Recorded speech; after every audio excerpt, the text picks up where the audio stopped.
the famous double bind and how to use it effectively. The double bind is a pattern from the Milton model. The Milton model was reverse engineered from Dr. Milton Erickson, who invented conversational hypnosis. The kind when you are being hypnotized, but you don't know you are being hypnotized. What is the double bind? It's when you give your listener two options, but they both lead to the same thing. The famous example from Dr. Erickson is, would you like to go into a trance in the blue chair or the green chair? It sounds like a choice, but whichever they choose, they're going to go into a trance. There are many ways to use the double bind. Some are more subtle and covert than others. Some not so subtle ways are in sales. Some examples. Well, Mr. Customer, it seems like this is the right product for you. Do you want to buy this on the 6-month installment or the 12-month installment? Well, hi there, Mr. Customer. I'd like to come to your house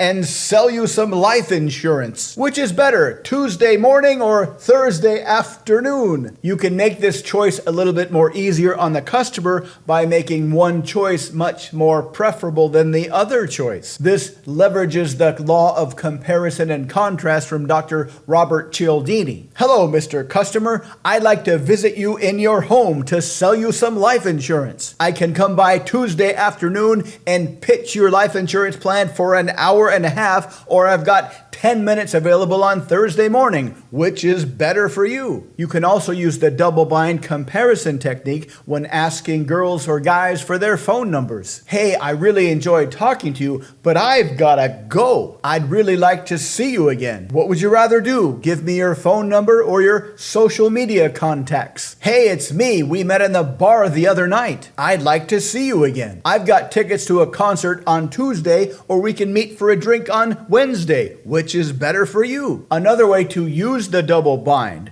is to ask them a question that presupposes something good about them. And when they are trying to formulate an answer, give them two choices. Whichever choice they choose, they will have already accepted the presupposition within the question. For example, suppose you sell big ticket items and a common objection you get near the end of the sales conversation is, I need to think about it. And you like to implant the idea early on in the conversation that the customer is an action taker. So you can say something like this. You seem to be the kind of person who has made a lot of successful decisions in your past. Is that more or less accurate, or am I hallucinating? Because everybody can find examples of successful decisions in their past, most people will agree with that statement. Then you can say something like this. When you look back on some of the most successful decisions you've made in the past, I bet some of them came when you weren't 100% certain about the outcome. That's a very rare trait. Is this something that you've always done, or is this something that's more recent? Whichever choice they choose, they will have accepted the presupposition that not only do they have a lot of successful decisions in their past,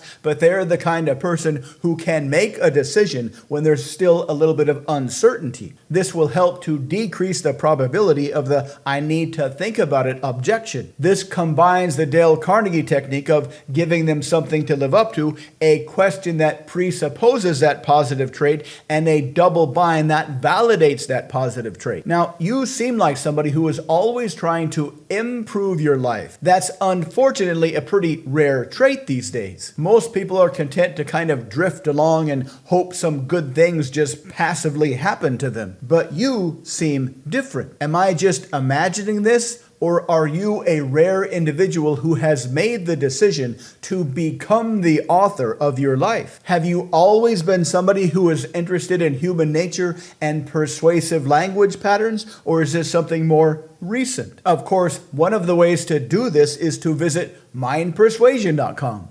You can check out the links below. Otherwise, you can decide to subscribe to our channel. That way you can always learn more. Let us know what you think in the comments. Thank you for watching.